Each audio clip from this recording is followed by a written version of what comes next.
Hi, everybody. Welcome to episode 190 of On the Trail with Kevin and Scott. I'm Kevin, the engineer, the guy who reads the instructions, uses the right tools, and usually follows those instructions unless I'm on a planned diversion. Next to me is... I am Scott. I'm the slapstick parts guy, grinning from ear to ear currently because the LJ is back on the road. Only took 5 months of the part marinating in the garage. Yay! And with that, we will always share what works for us as well as what doesn't. So it's always up to you to do what you want with your Jeep. So always remember to read the instructions. Please follow them. And what am I forgetting, Kevin, this time? Do what you want to do to your Jeep. Yes. Read the instruction. And, of course, we ask you to follow them. That's what it was. The manufacturers do put a little bit of effort in those instructions. There are some of us that are crazy enough, but understand if you go off the beaten path, i.e. don't follow the instructions, you're the responsible party. Yay, I get to be an adult. Yeah. So anyway, we'll get started here because today has been wild. We've already spent over 4 hours in a 96-degree unair-conditioned shop, which was a blessing compared to doing work outside because Scott finally, as he mentioned, got the throwout bearing put into his LJ. Yes, the 05 LJ is back on the road, and she wanted to drive. It was so nice. So a big, huge shout out to Jesse and the guys over at Remco Transmissions. They wanted to make sure this part didn't last because they knew the year joke, and they're like, no, we can't do this. And again, great people. So if you're ever near the Plant City area, just check out Remco Transmission. I will put a link in the show notes, which will be a lot of show notes this time. Right. And so moving on with that. Now, we teased you last show. It's only been 2 weeks ago, so if you listen to the show, you really ought to know this. But I told you there was a name of somebody that Susan and I met while we were traveling in Pennsylvania, and that you shouldn't forget the name, that you'd hear more. Yes. And guess what? What? It's more right now time. It's more. I'd like to welcome Paul Bruno, the author of multiple books on the original Jeeps and Pictures, the original Jeeps as a title, and the first Jeeps. And we had a wonderful talk up there, but welcome to On the Trail, Paul. We hope you got lots of good news for us. Oh, thanks for having me, and I think I will. So it's going to be a fun conversation. All right. Well, folks, as I mentioned, Paul is an author who has done just incredible amounts of research. And I've got to start off by admitting that he even educated me on things that I had misunderstood and misheard. And for example, the Bantam, everybody runs around with the idea that, Bantam designed the Jeep, built the prototypes, but then got it stolen and it was handed to Willys. And Paul, reading your book, because I did read it, I learned that that's not what happened. Bantam was contracted, and correct me if I'm wrong, Paul. Bantam was contracted to design a Scout car, not the cargo Jeep that we think of today.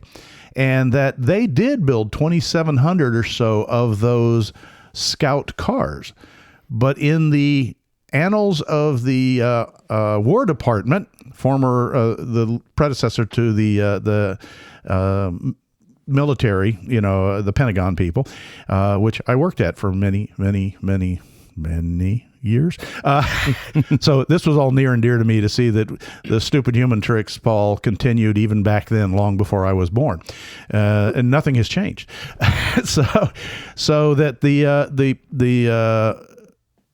the War Department and the quartermaster groups saw this little Scout vehicle and goes, "Ooh, that might be really good to replace the then popular process of the mule." And they put out different solicitations for another version of that. And the original winner was, of all people, Ford. But then through politics, imagine that, politics and backdoor talking, it suddenly got shifted to Willys, who then built the first round of what we know as the MBs. But for some reason, then I don't know whether it was they couldn't build them fast enough or that Ford was, saying, "Hey, Fowl, you owe me something for my bid, blah, blah." Ford then got awarded another chunk to build the GPWs, which were essentially the same plan. They built under license. Correct me if I'm wrong, Paul. Built under license from Willys. and that's where the whole shebang kind of got started. Am I close? Well, yes and no. Okay. That's what we want to hear. So, do you want to hear how I got involved with all this stuff first? And then Yeah. I'll give you the overview of what happened in 4041, and then we can go into the details. Sure. All right, so back in the day, almost 25 years ago in 1999, I'm a big history buff. My background is actually I worked in the information technology world, but so I have a bachelor's in management and an MBA in marketing and a bachelor's in computer software, but I also have a master's in history. Oh, wow. And I've really, but I've really been interested in history since I was a kid. Did not go into it as a career, and military history in particular, but pretty much all history. And back 25 years ago in 1999, my wife and I decided to get interested in writing screenplays, movies. Okay. And one day I'm watching, because I live an exceptionally exciting life, everybody, so that's good to know. I'm watching the History Channel, oh my God, and they had on the big rigs of combat, the Jeep. I'm like, oh, that sounds good. And I didn't know this was going to launch me on a 25-year odyssey, which continued today. But right before the commercial break, they go, yes, and the first Jeep was created by a bankrupt small car company in Butler, Pennsylvania. And I'm like, what? And I listen, and they give the basic outline of what happened, and I'm like, that is completely, totally a movie. Okay, and I'll get into it here in a little bit when I go through the timeline, so on and so forth. And so that launched me on the journey of the with the Jeep. Now, everybody asked me, so I'll preempt you on this, do I own a Jeep? No, I'm actually not a very outdoor person. I'm a nerdy, dorky academic, exceptionally unexciting. So luckily, this is not a dating program. Well, you can be both at the same time.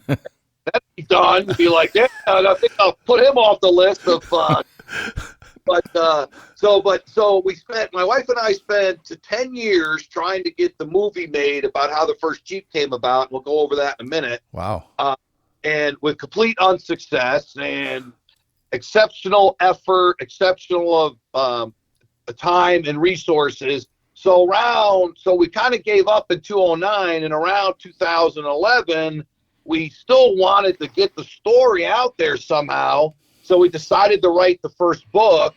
Unfortunately, my wife in 2012 took ill and passed away. I'm sorry to hear that. Yeah, that's okay. I appreciate that. So I carried on the mantle and created the first book, the first Jeep, in 2014. And I'll explain how that really came up, the key to hold that whole book and the whole story here in a moment. And then I expanded it to include the second and third Jeeps, which are the Willys Quad and the Ford Pygmy. So the first Jeep is the Bantam BRC. And then we decided to do the picture book because you've read the original Jeep, and the first book is more of a project management book, and they're very historical, very detailed. Mm-hmm. As one reviewer said, well, I'm getting a blatant plug in here, a bit dry and much technical information, but no better account of the creation of the Jeep has been written.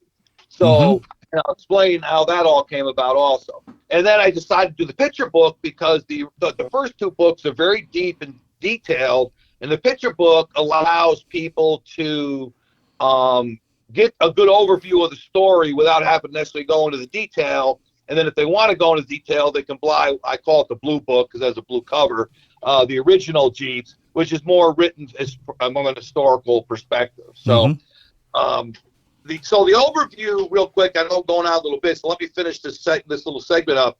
What happened was, in the spring of the Army spent a good portion of the interwar years trying to modernize from World War I, especially in vehicles and mobility. Then in the 1930s, Germany went leaps and bounds ahead of everyone in mechanization. The Army lagged behind because there was basically no money for particular reasons in the 1920s. Then 1930s, there was no money because of the Great Depression for the Army to really do any research. So Germany then attacks Poland and overruns the Low Countries in France in May 1940, attacked Poland in September 1939.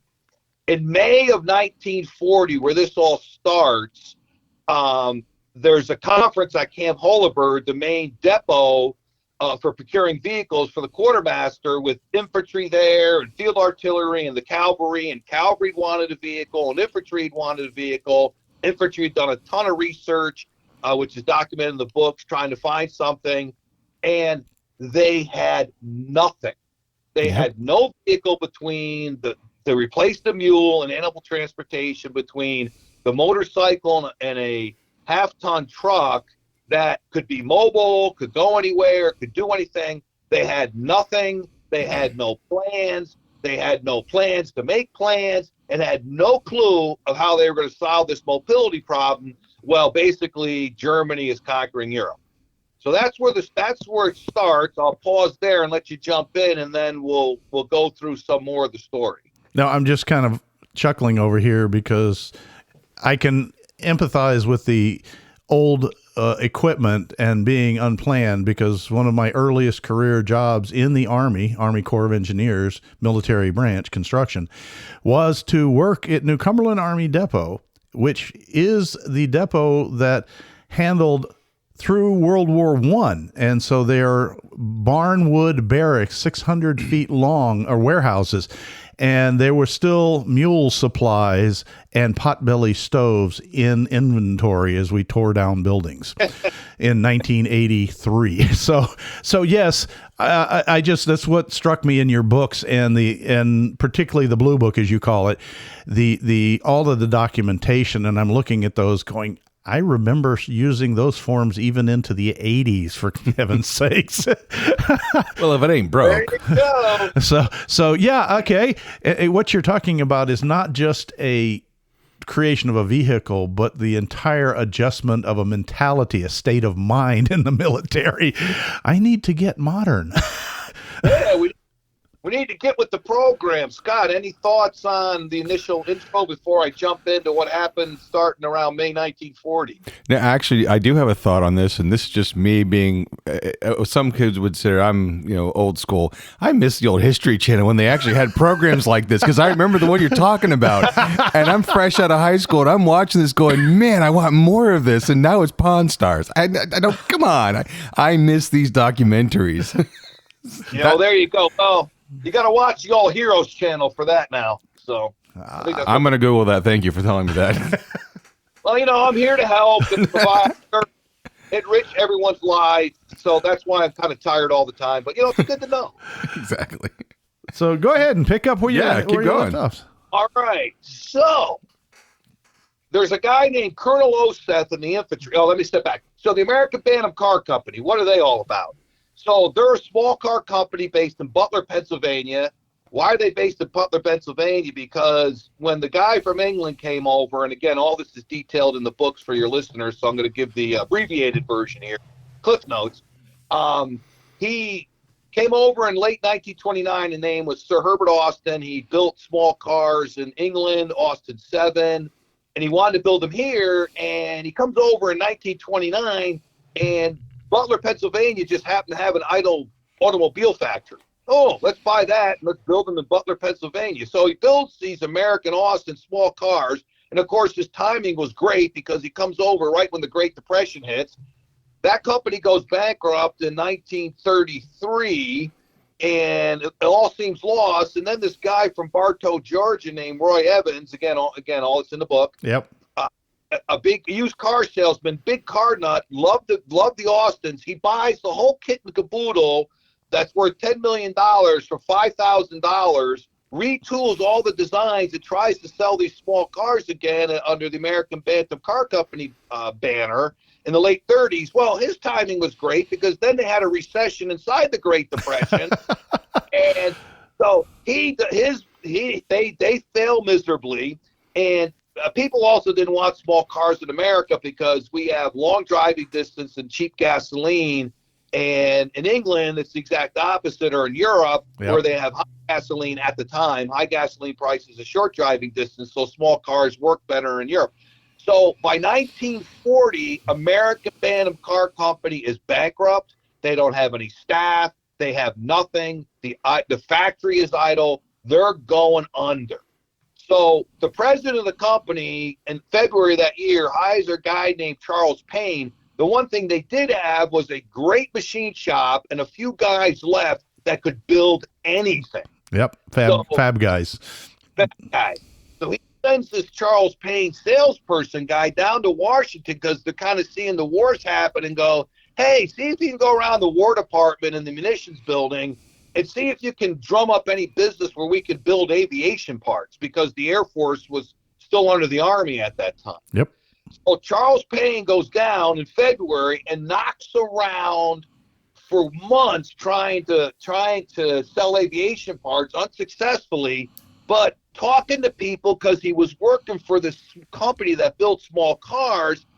There was an interest in the Army and cavalry and basically most of the using branches, but especially cavalry and infantry for a lightweight, low silhouette 4x4 wheel vehicle. So they're kind of having this, vapors of a concept of what might be.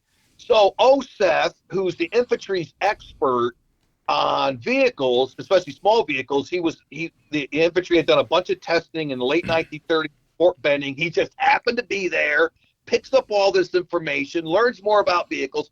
So he's the infantry's representative to the quartermaster for vehicles. He's at that conference in May 1940, the one I aforementioned. 3 days, it ends. They have nothing. This is why I love this story. The whole overview is it should have never happened. There's more miracles than you can. It sounds like right place, right time. Heard the things he wasn't supposed to hear, but it was perfect for him, kind of thing. And right, but here's what happens. Okay, so the overview is for your listener is somehow between now and September 1940, a bankrupt car company in Butler, Pennsylvania, working with the Army, basically creates the first Jeep. So here's the first miracle. Oseth goes back to his office, walks in, and who's sitting in the windowsill of his office is Charles Payne. Yeah. Nice. And he's looking for a guy named Major Howie, who had built the Howie machine gun carrier for the infantry, to talk about vehicles. He tells that to Oseth, and Oseth says, oh, Major Howie's not here, and it doesn't matter anyway because I'm the infantry's expert. Okay? So I'm going to pause here for a second. The place where I learned all that forms the foundations for my books is literally an historical miracle. During the war, Willis started to advertise that they had created the first Jeep. The Federal Trade Commission said, no, that's not true. So they sued Willis in court, saying that wasn't the case. So between 1944 and 1945, only a few years after 1940-41, the Federal Trade Commission deposed every single person who had something to do with the creation of the first Jeep in massive detail, 4,000 pages of testimony, wow, 500 exhibits, okay? And for some reason, no one in 80 years had ever decided to read this court case except a guy that needs to get a life named Paul Bruno. So with some friends, we copied thousands of pages of testimony, hundreds of documents, and this is how I know all this stuff. When Oseth was deposed for the court case, so this is just one example for your listeners. When I say, try to remember this was in the court case, he told this story, how he came back from the conference, we don't have anything, and Charles Payne is sitting in the windowsill of my office, okay? So what happens next is, he says, you don't want Howie, I'm your guy. So the two of them start talking, and they decide, we're going to try again to get a vehicle and we're going to sketch out from the infantry branch the general characteristics of what we want. So they worked frantically for 2 weeks together, maybe bringing in some, Bantam expertise, and they create a memo. It comes out, can't make this stuff up. You'll hear this so many times. June 6, 1940 is the date of the memo. 4 years, 4 years to the day before what event? 4 years. That happened 4 years before what happened on June 6, 1944. Yeah, victory D-Day. Yeah, sorry. VE Day is what I was trying to spit out. Yeah. That's okay. Exactly 4 years before D-Day, that memo represents the first document in the Jeep procurement. Okay? All right. I'll pause there, and then we'll continue on. Questions on that? So this should have never happened. They've got nothing, and the next thing you know, Oseth goes back and meets Charles Payne completely, serendipitously. And 2 weeks later, they've got the start of what they're going to do. It's unbelievable. And it is, but it's kind of funny because, again, throwing back on my current experience, we now, during design criteria stages, bring in industry based on those types of experiences that were that occurred often, as you say, randomly or by far visionary individuals who are willing to step outside. Admittedly, before that, it was, you come up with your needs inside the military. You don't do that until you put solicitation out. Now it's very common practice to say, look, here's our problem. Industry out there, what different solutions can you offer? And then we're going to consolidate those and come up with a final RD. So here you're not only talking about a specific event for a vehicle that has a legacy that none like it has carried, now to 2023 and for foreseeable future. It also foreshadows an entire change in philosophy in the business of the federal government and the military branch. So that I bring that a different viewpoint as well. So no, this is really wild. I'm enjoying it immensely. And the thing I have to add is that it's interesting when Kevin said right place, right time, meant to be. I just sit back here and go, not many people right now who enjoy their Jeeps, whether they're off-roading and laying on its side or they're handing ducks out in a parking lot. I find it fascinating. They should understand how close they came to doing that with, let's say, a Corolla. Yeah. Because it would have never happened had the planets aligned in this way. So you got me deep in the story already, man. Well, it gets better. Oh boy. This story never. This is why it would make a great movie. This story never, and why I've been at it for 25 years. And you can hear it in my voice. I start talking about it, and I cannot get so excited because I can never get over to the day I go home, I pass away, the miraculous nature of all this. So, right. Okay, what happens next? So they put out the June 6th memo, and they route it through the cavalry branch to get some support. It goes to the adjutant general to get support. But in the late 1930s, the infantry had wanted to get a vehicle called the Marmon Harrington. Mm-hmm. And they went to the quartermaster, and the quartermaster went out to bid and messed the whole thing up in 1939. So this is less than a year before this June 6th memo. So the infantry branch is still furious at the quartermaster for not getting the vehicle they want. So in the court case, and no one would ever know this unless it was in the court case, there was, on that June 6th memo, there's a requirement for an armored face shield for the driver. Now, why are you going to put an armored face shield on a lightweight vehicle? That's a good question, Kevin and Scott. Let me answer that. Okay. Most deliberately put that in there because any procurement that had armor in it would be spearheaded by the ordnance branch. Yep.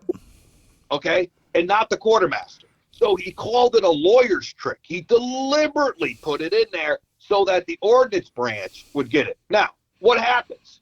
The ordnance branch gets this memo. Let me see. Ordnance looks around the room and goes, yeah, we don't have any clue how to procure a vehicle. We don't have any clue how to do any of this because this is not what we do. We blow things up. We don't buy things. That's what the quartermaster does. Right. So they go, hey, what are we going to do? You know what? we'll go. This Bantam company has been involved with this. Why don't we go to Butler and talk to them about this and see what we can figure out? So they're like, yeah, that sounds like a great idea. So they immediately authorize a trip to Butler for June 19th, 20th, 1940.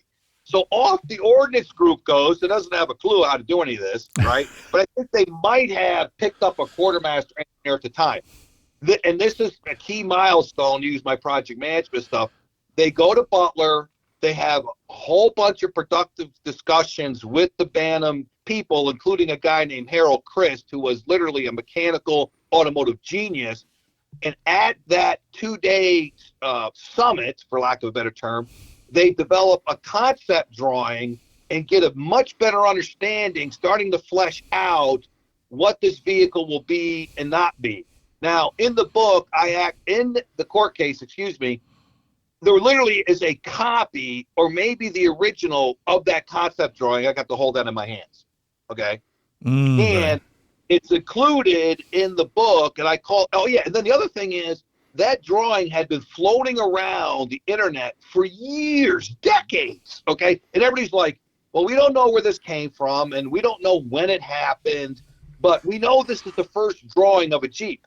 Well, I'm reading the testimony, and Frank Fenn says exactly when it happened, exactly who drew it, and exactly how they drew it. It was drawn at 5 p.m. on June 19, 1940 by two engineers named Beasley and Brown on a yellow scratch pad. Okay? And it's like, no one's ever known that? I'm like, who is Paul Bruno to figure this out? Did anybody read this? It's right here. Okay? So that's we'll pause there. That's the next major section before we go next section of the story in terms of how the first Jeep came about. Any questions, comments on that next miraculous? No, we're just laughing because I have the original Jeeps and Picture book, and we're following along as you narrate. And so I'm sitting here looking at the Beasley Bound drawing, at page 64. Yeah, exactly. So folks, we're sitting here and for the listeners out there that are going along on this wonderful journey of history, these guys had their act together. You'd look at this picture and at first you go, well, that kind of doesn't look like a Jeep per se. That looks like the But Bantam. then all of a sudden you come up with this idea that, wait a minute, they have 45-degree minimum departure angle sketched up. They have ground clearance mark. They have threshold height through the side. Oh, it's got a 60-degree departure. These guys, they didn't know it at the time, but these people putting this together were the father of the off-road movement because they are designing and sketching up a vehicle that calls out the very things that we talk about on our Jeeps this day. Yes. Guys, and this book is just absolutely too cool to go through when you read it and you look at your Jeep and you're going to see your Jeep's DNA in creation. Yeah, no, and that's another thing too. Like, I thought it was fascinating because Autumn she's heading up the project with her GPW, and the best part is she has like the field manual. So as I'm seeing this creation, I've thumbed through her field manual, so I'm hearing the story and looking at the birth of the Jeep, and also been able to see the field manual too. And so you've got one of the first generation babies. Yeah, like I don't know if Kevin told you, but mine actually has, or Autumn's actually still has F stamp parts on it. So right. Go ahead. I'm sorry. No, you're good. We're segueing in for our listeners to tell them, guys, listening to this, this book is so much fun, and we'll get more into it. But let him go ahead with his synopsis because it is only a synopsis. He is hitting the highlights right now. There's a lot more to it, so it's a lot of fun. Okay, so I want to just comment on two very insightful things you guys said, and for the listeners, that's how you make sure the hosts like you. Is you listen to actually what they say. But Kevin, really insightful on, yes, Jeep's DNA. The people who built this first Jeep and then the subsequent Jeeps, which we'll talk about a little bit, the Willis Quad and the Pygmy and eventually the BRC, the Willis MA and the Willis MB and the 4GP, these people are the ones who created the off-road movement, and their DNA of what they created is still in every Jeep. That I always kind of say that myself, so I really wanted to highlight that comment that you made. And then Scott, when you said this is the birth of the Jeep, that's exactly what this is. Yeah. Now think about it. They basically have an 8 list characteristics memo, exceptionally general, basically vapor. And in 2 days, they went from that to the Beasley Brown drawing. And so now all of a sudden, we've got an idea of a kind of a vehicle we're looking here. That's amazing, okay, that they were able to do that. And I use that term a lot. Now, the other thing I wanted to say, do you know why it's called the Beasley Brown drawing? I have no idea. I'll tell you why, because I'm an egomaniac, and since no one else ever named it, I said, well, Beasley and Brown drew it, so I'll call it the Beasley Brown drawing. Touche. Nice. So, so I'm the only one that calls it that, but I had to give it some name. It's like, hey, this is some drawing. So there you go. All right. Love to know that. Okay, so what happened next? Okay, this gets even better. It just gets better and better. So the ordinance goes back, and they have some meetings, and still don't have an idea. Well, all of a sudden, and Kevin, you talked about this, about bureaucracy. The bureaucracy kicks in. They go back and they go, this thing is not going to have any armor on it. So you know what we're going to do? We're going to give this, shockingly, to the quartermaster, because they're the ones that procure vehicles. So OSES lawyer's trick fails completely, and by June 27th, it's over in the quartermaster. Now, however, from a project management perspective, the quartermaster learned their lesson. They now need to develop a specification and a better drawing that manufacturers can build to. In 3 weeks of frantic effort, which is all detailed in the book because they detailed it in the court case, we did a wood mock-up. We did a chalk line on the floor. We did a chalk line on the floor. Then we did a wood mock-up. Then we tried to take a Bantam up a hill and almost failed. They go into all the details. But over 3 weeks, they worked with Harold Christ, and Beasley and Brown were two engineers, and Robert Brown, who doesn't get enough credit, he was working on these specs. But what they learned was they kept in really good contact with the infantry and cavalry. What do you want here? Mm-hmm. And so after 3 weeks, they come up with a specification 18 pages that people could build to. Specification ES 475, which is actually included in both books, the entire specification. That was a lot of typing. And even better, a concept drawing 08370-Z that really looks like a Jeep. So now you have a concept, a specification that you can send to companies, and a drawing. And again, the specification, I got the original in my hand. It just says ES 475 on it. Oh yeah, and the other thing is, excuse me, they decided that, well, you know what, arbitrarily, and this is going to be an issue that's detailed in the book, arbitrarily asking no experts, no one that would actually have to build a vehicle, well, you know what, how much should this weigh? Well, it's going to be between a motorcycle and a sidecar and a half-ton truck, so it's just going to weigh a quarter ton. So that's how the moniker quarter ton 4x4 truck light was placed on the procurement and on these vehicles, and forever been known as the quarter ton. However, they've never basically weighed less than a ton. Yeah. Yeah. We'll talk about the weight. So comments, questions on that segment of the quartermaster comes through, 3 weeks of effort. These people come up with a specification. So you've gone from June 6th to July 2nd, basically the middle of May 20th to July 2nd, where you had nothing. Now you have a specification and a drawing that people can build to. That's unbelievable. Yeah. No, that was all hands on decks for sure. Well, usually those kind of miracles happen when you get one or two geniuses that work well together and people step out of their way, which does not usually happen in the federal government, but it can on rare occasions when the planets align, the stars crash, all those other funny things, or when somebody looks the other way, is on vacation and doesn't stop them. That's pretty much any organization and any government, Kevin. And that's a good summation. You had Chris and you had some other really talented people.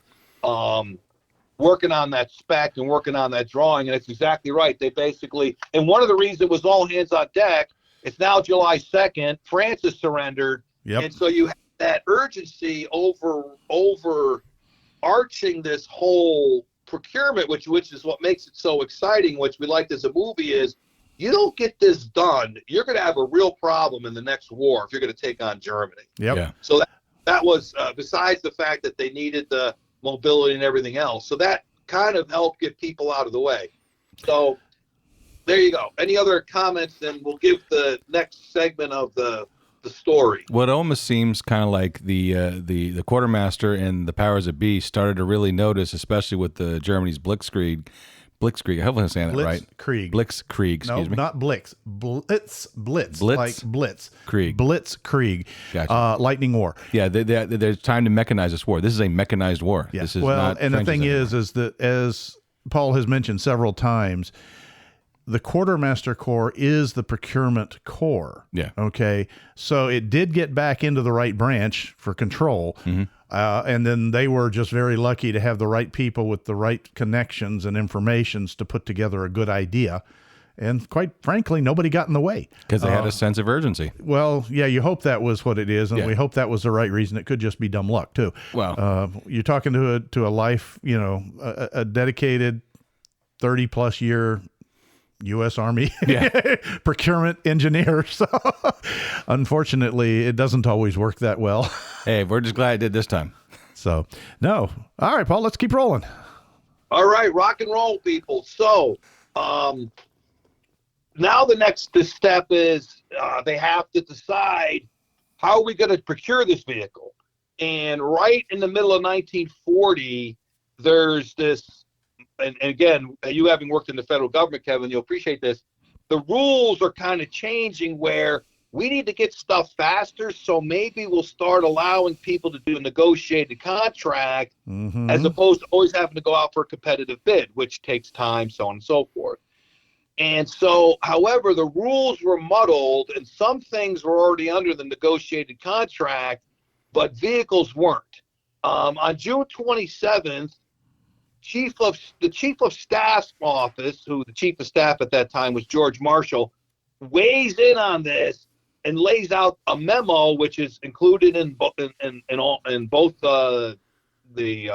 project management book and the original Jeeps, that lays out all the parameters for the project. So now you have top management support for this project.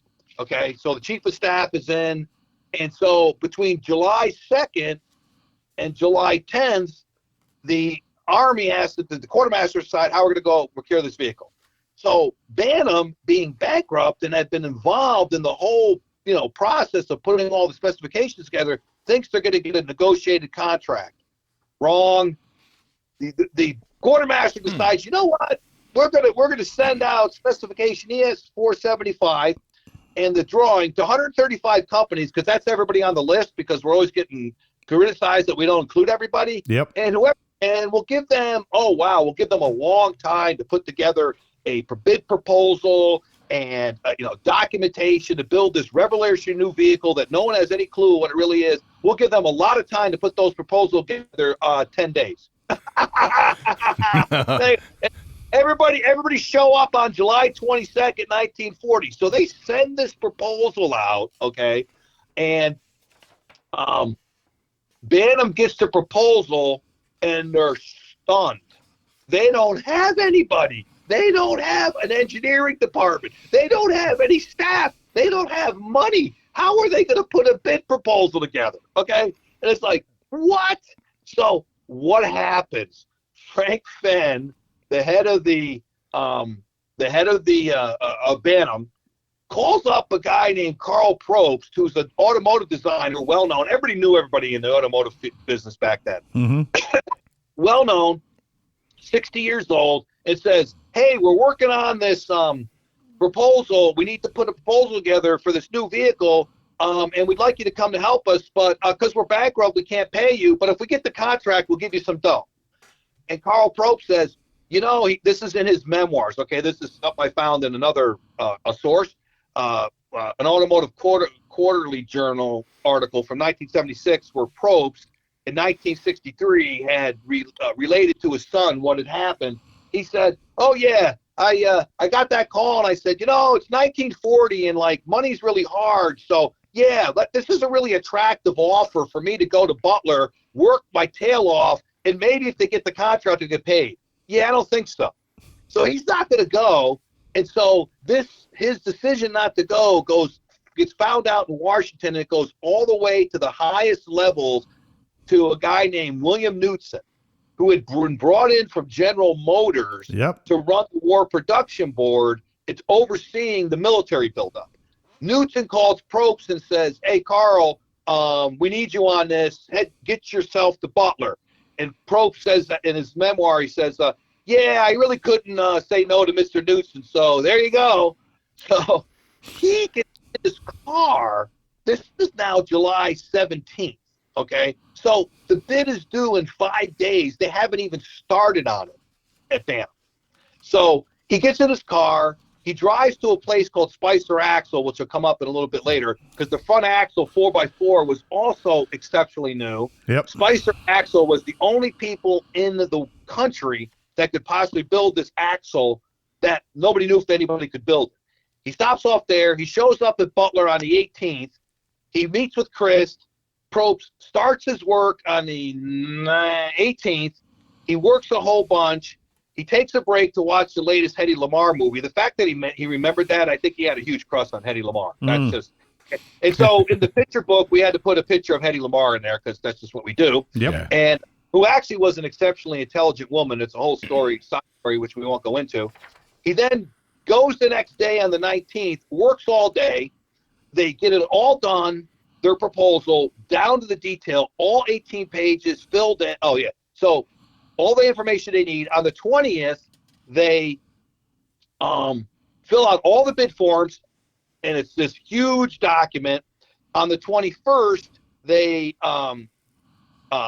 drive down to Butler, and they're going to meet with Charles Payne on the night of Sunday, July 21st, where the bid openings are the next morning at 8 a.m. I'm going to stop there because in the court case was the complete Bantam proposal, okay?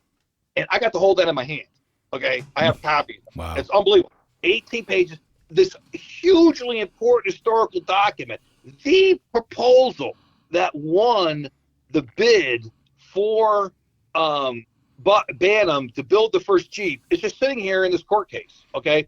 What was really a tragedy, which Exhibit 154, I can't believe I remember this stuff, was a copy of the drawing that they had built, that they had done, that Probst had done to go with the bid, and it wasn't in the file, and nobody knows what happened to it. Breaks my heart. Because then you'd have your bid proposal and the drawing that was done to win the bid, and it was put in as an exhibit, got filed somewhere else, and when the documents went over to the archives from the FTC in the mid-'70s, the drawings, all these drawings that they had been put in, which were oversized, somehow got lost, which is an historic tragedy. Any thoughts on that before I tell you what happened on the night of Sunday, July 21st, which is hilarious? No, go ahead. No, keep going. You got me on the edge of the seat here, literally. So what happens is they go down there. They've got the whole bid thing set up, and they meet with Payne, who's the slick sales guy, okay?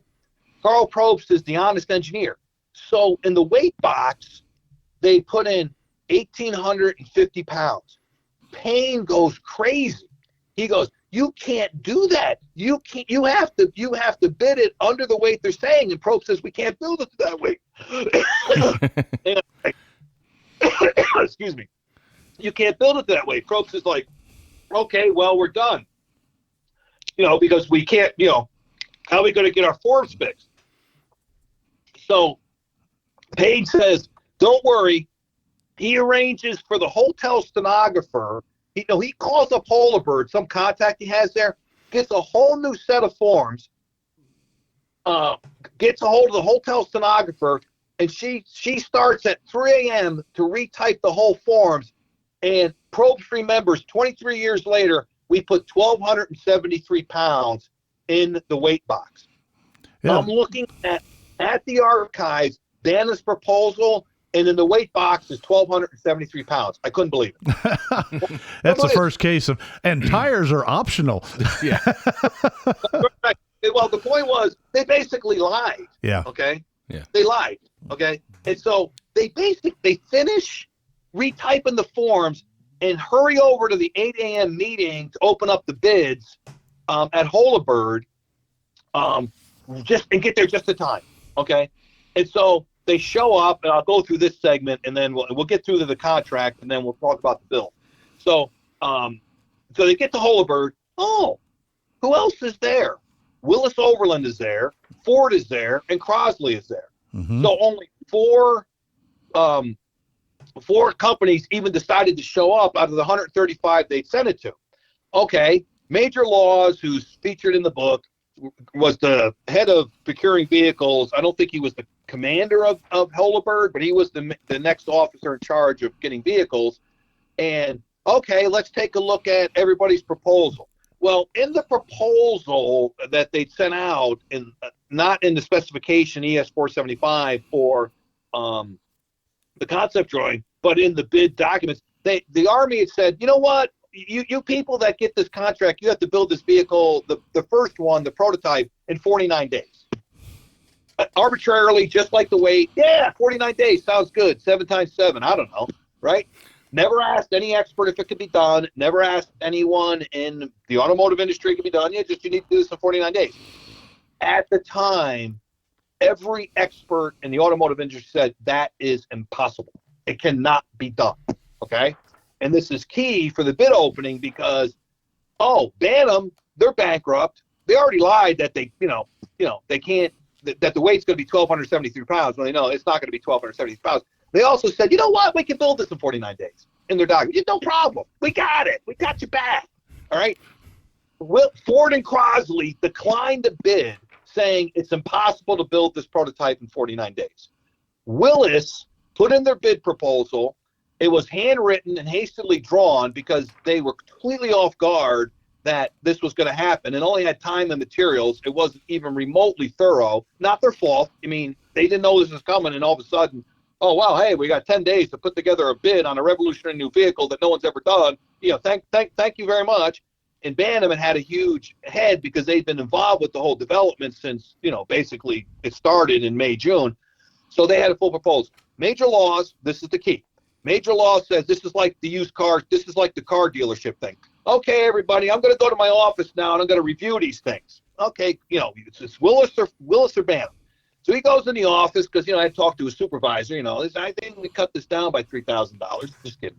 And then he says, all right, he calls in the Willis and Bantam people into the office, and the guy has the flair for the dramatic. He says, well, I've reviewed the proposal, and looking at all the costs and everything, Willis has the low bid. And it's right documented in the book because Probst remembered all of it. So I quoted him. Bantam's like, we're done. It's over. Our company's bankrupt. This was our last chance. Then Law says, however, Willis says they can't build the prototype in less than 75 days. So with penalties for late delivery, Bantam has the low bid. Here you go. Thanks, Willis, for showing up. We appreciate you. Nice. So that's how Bantam got the contract. And basically, I hate to use the word, but they lied on the weight, and they basically really had no idea if they could do it in 49 days. But they said, as Charles Payne says, well, if that's what they say, sure, we can do it. Go ahead, you guys. No. This is absolutely incredible. Go ahead and continue on. All right. So what happened next is Bantam's won the contract by the skin of their teeth. Oh, now we have to build this vehicle in 49 days. So they finalize all the contract, and this is detailed in the book. For example, so they have no idea they're going to do it, and they do a lot of preparation. They start in, but I met a guy named Robert Brandon who's since passed away, unfortunately, and he had a camera roll, and he was from Butler, from Butler. He had a camera roll of photographs that the Bantam people had taken while they built the first Jeep. And folks, I'm going to chime in here. I'm sitting here with the book in front of me, going page after page, pictures from the first chassis rail, body tubes, engines in the system, transmissions, frames, up to the picture, which I'll let you describe, Paul, of the first Jeep. Yeah, perfect. Thanks, Kevin. That's a great lead-in. So, again, but Bantam's bankrupt. You've got Fenn, Probst, and Chris. Probst is not a builder. He's a designer, but he's important. So they need two other people that can work with their hands. So they bring on a guy named Chester Hempling and Ralph Turner, and the other thing is, in the court case, all the people that were involved with the creation of the Jeep. And what's key about the court case, before I forget to mention, is as an historian, you have oral history, okay? But however, oral history is usually done many years after the fact, which means people's memories might be not as great. And also, shockingly, that people would never do this, they may embellish what they did or change it. What? Oh my God. How could that happen? Okay, but think about this. Uniquely in history, they had the court case. And it was only a few years after all the events were done, so it would be fresh in everybody's memory.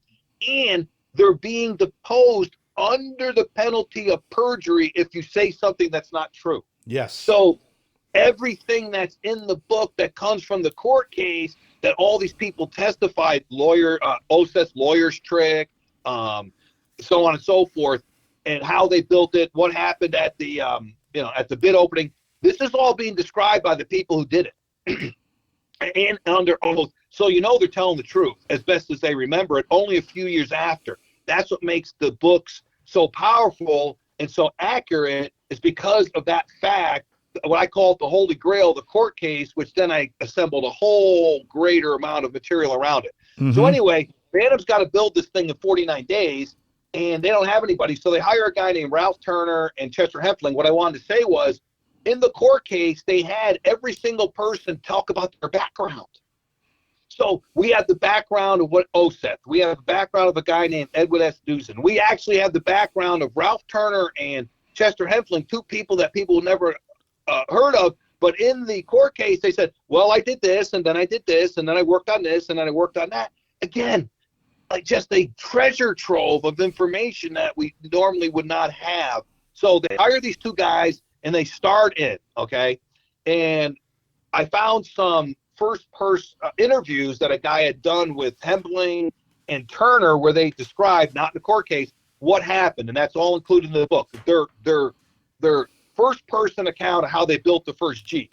So they come down, and they're working through everything, but the key issue is the front axle.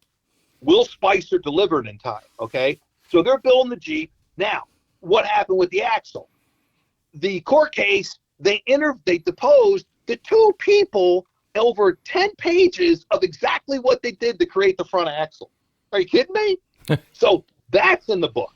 Well, Spicer delivers the axle on September 15th. Oh, yeah, I forgot to say, the vehicle for 49 days was due on September 23rd. The build started on August 5th. 49 days is September 23rd, 1940. So it's 7 days, 15th, about 8 days before the 23rd when the axle shows up. They frantically put the whole vehicle together and literally complete building this hand-built first Jeep by American Bantam Car Company on September 21st, 1940.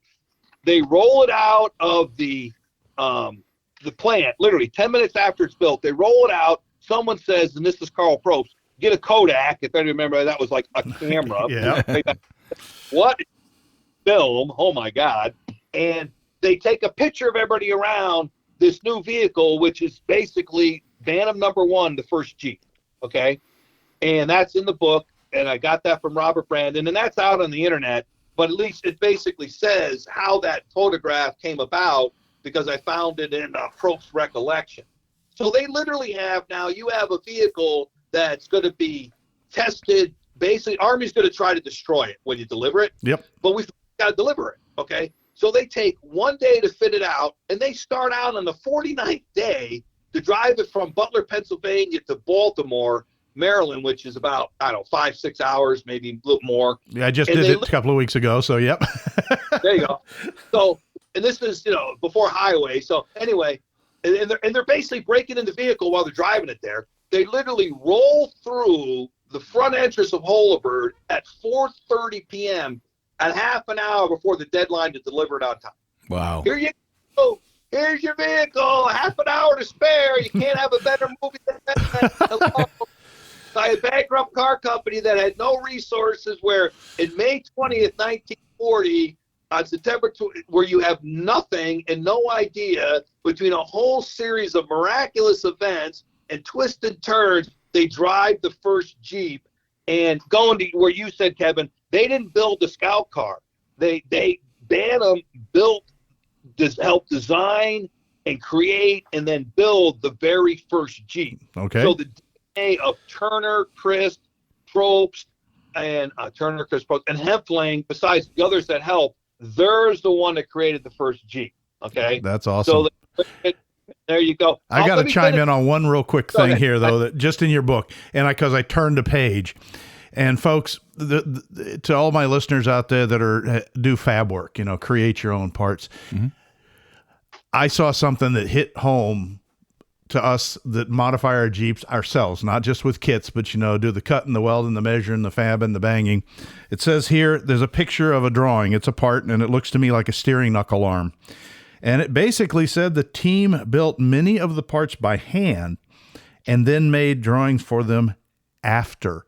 So they built this from their eye, just like a lot of us did. Mm-hmm. The first one was built by eye and then recorded on paper for somebody to copy it. That is just absolutely too much. Well, in the parts department, we call it parts bin engineering a lot of times. Yeah. You find something from one area to do that, and it's just amazing. The wherewithal to do that, custom make your own parts, have the notes after the fact. I mean, that's you're right. And it's just, it's the heart and soul of this vehicle lives today. So go ahead, Paul. I'm sorry, I had to chime in. I just saw that and it was just hit home. I can't tell you how many of those pieces I've sat there cutting, fabbing, grinding, welding, and making my own. Kevin and Scott, I got to share something with you, from the heart, and that is, you guys are the hosts. You pretty much can chime in any one time you want. Okay, just we got to have the ground rules here. Okay. Yeah. No, we're respectful of those that take their time to talk with us, though, because you're not just talking to us. You're talking to several thousands of listeners that share the same passion. Yes. I'm just joshing with you, but it's all good. No problem. And I appreciate that. But by the way, Kevin, that was a great point. Seriously, because that's how good these men were. Yes. And what happened was the automotive industry started around 1900. All in the beginning of that first 40 years, everything was done by hand. Yep. And these people had to be in the grease, in the muck. And so they knew how to build vehicles with their hands from the ground up. And that all came together in the perfect storm, the perfect constellation, all put into the DNA of the Jeep from these three gentlemen in particular, and Probst as the designer, besides the other experts they had there. Okay, let's finish the story for now. Yep. And so they deliver to the Army. The Army has to test it. In the book is a whole bunch of information of what they did to test it that I culled from a whole bunch of sources, photographs. They try to break it. They can't break it. By October, they know they have something. They basically knew from the beginning when they delivered it, they had something special, unique, never been seen before at Holabird, anywhere in the world. And they tried to break it. And think about this. And these people, that's what they do. Mm-hmm. That first event, they couldn't break it. They tried every possible way. So they approved it. They said, okay, Bantam, you've delivered the pilot model. Thank you very much. You can now build 70 more. And that's will kind of end the story for today. And if we'll talk about maybe what we might want to do in the future. Right. So that's how the first Jeep came about. And if depending on in the book, the original Jeeps, we talk about all the stuff that happened, or how Willis got involved, how Ford got involved. And in the picture book, and I hope to update the blue book with detail of how after they all got involved and created the first three Jeeps, the Bantam BRC, the Quad, and the Pygmy, which are on the front cover of what I call the Blue Book, because the cover is blue. There's a shock. Yeah. What happened after that in terms of how we eventually got to the Willis MB. Awesome. To say back when someone was a reporter, back to you in the studio.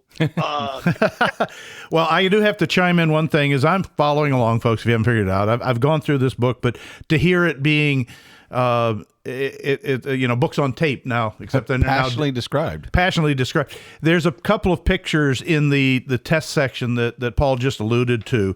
The easy test, seeing what it can do, a BRC in the mud and how deep is that mud. You'll look at these pictures, folks. You get this book. And again, I'm not, well, yeah, I am. I'm telling you, this would be fantastic for you guys to own if you're that kind of Jeeper. And even the last picture is cross-country ability. You're going to see your Jeep in that picture.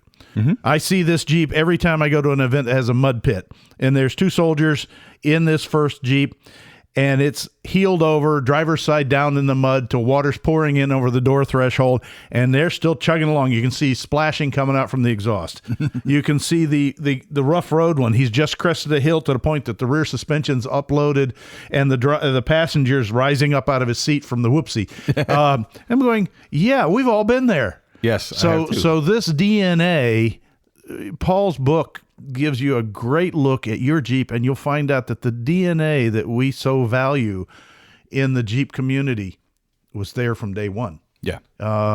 It was the heart and soul was put in by those men he just talked about. Paul, if people are interested and they want to find out more about this, where they can buy the books, where do they need to go? Is there a website?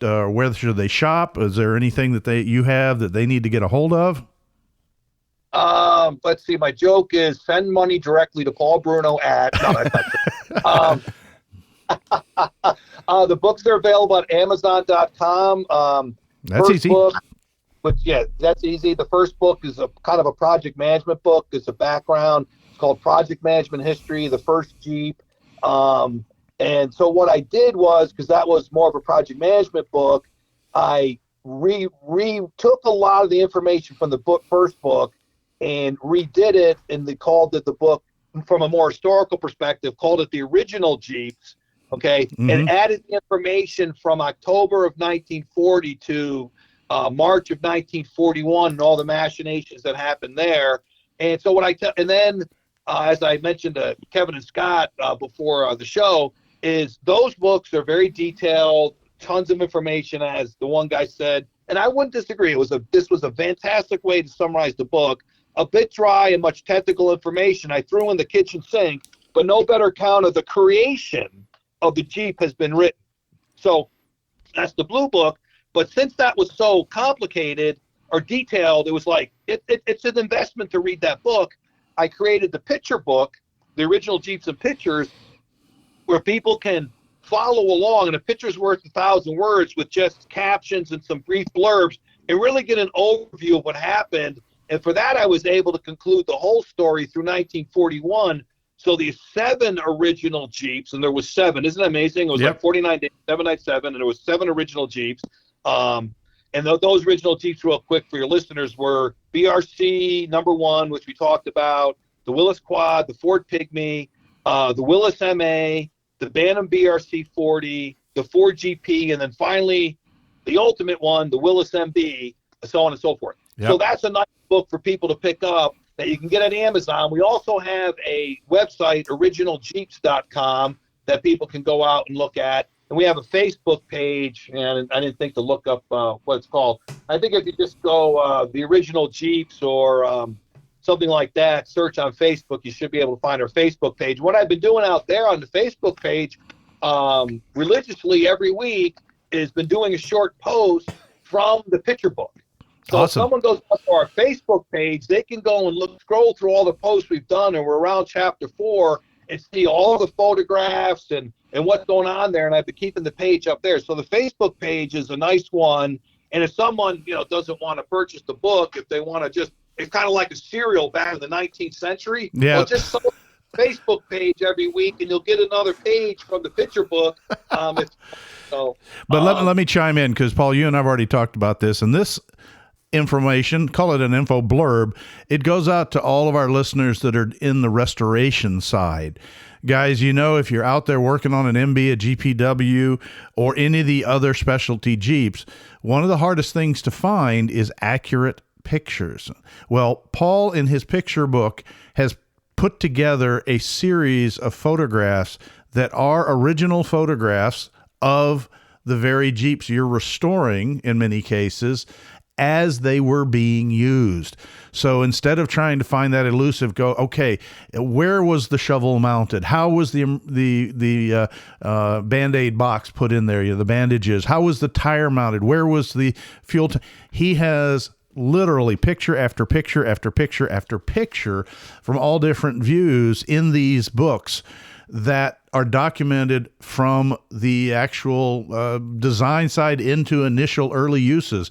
And we've already used it for references on the GPW, going, oh, okay, so that's where that connected. Mm-hmm. Okay, that line is not wrong. It really was in that weird position. So, and I've already thrown it out to Paul, is that if he has more pictures, if you guys are interested, maybe you should ask him to put together a little photograph anthology for those of you that are doing historical restorations, because it seems like this man has spent a good part of his life collecting all the information that the restorers are hunting for. Hint, mm-hmm. hint, nudge, nudge. So it's incredible. Paul, I can't thank you enough again for coming on the show. And listeners, if you liked it, if you like the story of the background of the Jeep, he has more to tell. He talked about the first 7. He's got historical information on that. We are more than happy to have him on the show. If you want to hear more from Paul, send us a message. Send us on Facebook or email us at onthetrailpodcast@gmail.com. And I'm just going to add a quick little thing just to let you know, like I told Paul when we started recording this episode, I actually, both of my books will be delivered on Monday. Thank you, Amazon. Scott was ordering them here as he was telling the story. He goes, yes. Oh my. I'm done. Got to have them. And I'm going to tell you guys, I get it. There's a lot of you out there and people in Jeeps that are only interested in their modern toys, and that's wonderful. But there's a core group of us out there that love the historical vehicles, the old ones. Where did they come from? Why are they that way? Mm-hmm. Well, here's somebody who has found a actually documented and the closest thing you can get to guaranteed truthful source in that testimony package that's put together not one, not two, but 3 different books, a Facebook page, and a website on the history and background of the wonderful little vehicle.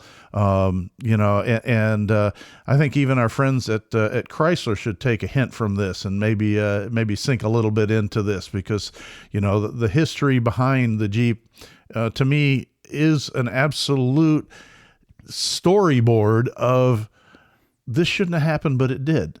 The stars aligned not once, but twice for these things, Mm-hmm. It really is a vehicular love story of a destitute, idea that had no room, no family to be birthed into. Right. And suddenly through stars aligning, the right people, the right time, the I know a guy factor, in triplicate, producing something that not only was called the reason we won World War II, but also has become an icon of Americana. Yeah. So with that little wind up, Paul, I can't tell you thank you enough for coming on the show with us.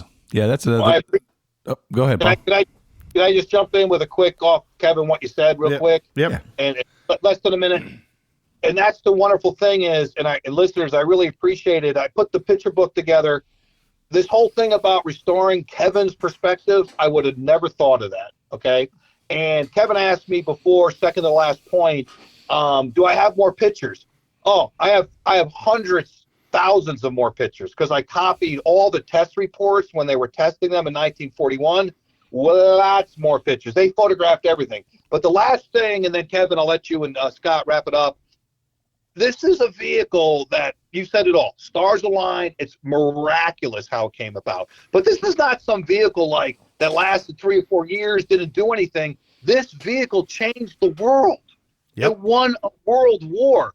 In the books, we talk about Marshall and Eisenhower saying this vehicle was key to winning the war. And then when you know how it came about in 1940, it just makes it even more memorable. Kevin and Scott will let you finish it off, and I appreciate letting me get those last thoughts in. I have thought I could do this, and this is a very interesting thought, is that everybody we talk to, again, whether you're new, old school, whatever, it talks about the passion of the Jeep. And I can sum this up with your passion about what you wanted to do and get the story out, and everything you wanted to do, the passion of all of our listeners. And the most passionate thing I saw about this vehicle, there's a drawing out there where it shows a distraught serviceman putting his gun to the hood of the Jeep, and he's just distraught because the Jeep is finally he's putting it out of its misery. This Jeep gives everyone a sense of passion. It gives us not only that, but it gives us our ability and our freedom. It gives us our mobility. Not only on the battlefield, but it also gave us a sense, and sometimes when we're having bad days and some people are struggling, it gives them a sense of purpose. Yep, you get out in your Jeep and you go for a drive. Absolutely. Yeah. Well, folks, again, let us know what you think. And again, if you want to hear more from Paul, please let us know. I'd love to have him on again. And even if you don't want him on, we may have him on anyway. Yeah. Yes. No, seriously. That's just me personally. I want to hear the rest of the story now. It has been fantastic. I'm also going to reach back and tell you that Paul attended the Bantam Heritage Jeep Festival up in Butler, Pennsylvania. It was my time. My wife Susan, and I went for our first time, even though we lived in Pennsylvania for a long time. This event's been going on for decades. And it's funny, you talk to the people that live up there. When we were there this year, and I posted some pictures, the factory building, what's left is simply the center section that was admin upstairs, and I was told it was cafeteria downstairs, and the heating plant smokestack, and they may be gone by next year because there's development in the area. But to see that little bit of heritage, I had to park slightly altered in a parking lot as close as I could get up to a chain link fence to get a picture. But, there's something about that spot, and meeting Paul at that spot where it all kind of came together. I won't say started. It started when somebody said, I need a vehicle in the military, but where it came together, where the right people with the right ideas, the right craftsmanship, even a little bit of stretching the truth a time or two to make sure it got heard, it happened. So I'm going to tell you that if you ever get a chance to head to Pennsylvania in the middle of June, and go to the Bantam Jeep Heritage Festival, it's really, really cool. And if Paul's there at the end of the historical building, you can meet the author yourself. Absolutely. Again, Paul, thank you very much. Any parting words for you for tonight? Yeah, real quick is so people, if you're going out and buy the books, if you want to just get the original Jeeps and pictures, that'll have everything you want. If you want to see the story from a project management perspective, a little different way, buy the project management book. But I don't want people to go out and buy all three books and go, well, wait a minute, this blue book has a lot of the same material as the project management book. So just wanted to get that point out there to people. If buy all three, fine. But if you buy the original Jeeps and pictures, you'll have the whole kit and caboodle. With your permission, Paul, we'll take a picture of the cover of each one and put it on our page. I'm also going to add all your links. So if you want to email us any other links you want to have within the next couple, 2-3 hours, we can add that to the show notes too. Okay. So email links, and let me go back, Kevin, and talk to my team and see if we'll allow you to put the pictures out there. Yeah, they said it was okay. Okay, cool. Thumbs up. Awesome. Well, we try to be honest and legal on this show too. But you're welcome anytime, sir. We hope to have you back on soon. Again, this is a pleasure because all the things you told me, and I'm looking at the GPW and all these things. I'm like, I got to hear the rest of the story. But again, thank you so much, man. I really appreciate you being here. Thank you. Oh, thanks for having me. Your love for Jeeps comes through, and it was an honor and privilege to talk to you guys today. Thank you so much. All right. So listeners, I think that's about all that we have time for today. As we usually say, time to lock up, put the Jeep in 4 low, and hit the trails. And take nothing but pictures, memories in your trash when you leave the trails, because we want to keep these trails open for our kids and our kids and our kids' kids. So with that, we bid you adieu, and we'll see you on the next show, 191. In 2 weeks. Bye, guys. Bye, guys.